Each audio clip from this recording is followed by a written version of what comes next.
کأنما یصعد فی السماء، یعنی جس طرح زور لگا کر اوپر چڑھنا ایک مشکل کام ہوتا ہے، اسی طرح جس شخص کا دل تنگ ہو اس کے لیے ہدایت کو قبول کرنا مشکل ہوتا ہے۔ یہاں پر ایک اور لطیف بات بھی پتہ چلتی ہے کہ آج کے دور میں اس بات کو جان لیا گیا ہے کہ جب انسان بلندی کی طرف چڑھتا ہے تو آکسیجن کم ہو جاتی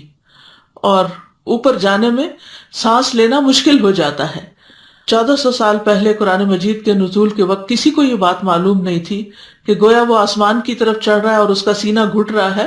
تو یہ ایک محسوس بات ہے کہ جو اوپر جاتا ہے سانس کی تنگی کی وجہ سے اس کا سینہ گھٹتا ہے۔ تو اسی طرح مثال دی گئی ان لوگوں کی کہ جن کو دین کی بات یا اللہ کی طرف سے آئی ہوئی بات سن کر ان کا دل کھلنے کی بجائے گھٹنے لگتا ہے، تو ان کے لیے پھر سزا کیا ہے؟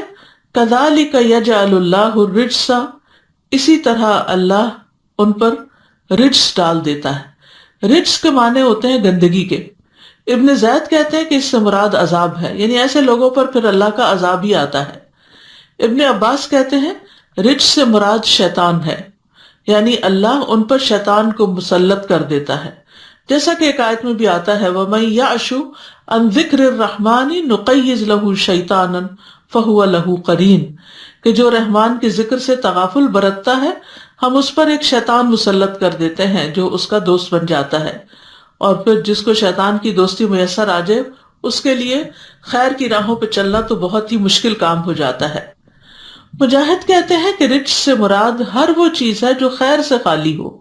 یعنی پھر اللہ سبحانہ وتعالیٰ اس کے ساتھ خیر کا ارادہ نہیں کرتے اور اس کو ایسے کاموں میں لگا دیتے ہیں کہ جس سے کوئی خیر نہیں نکلتی۔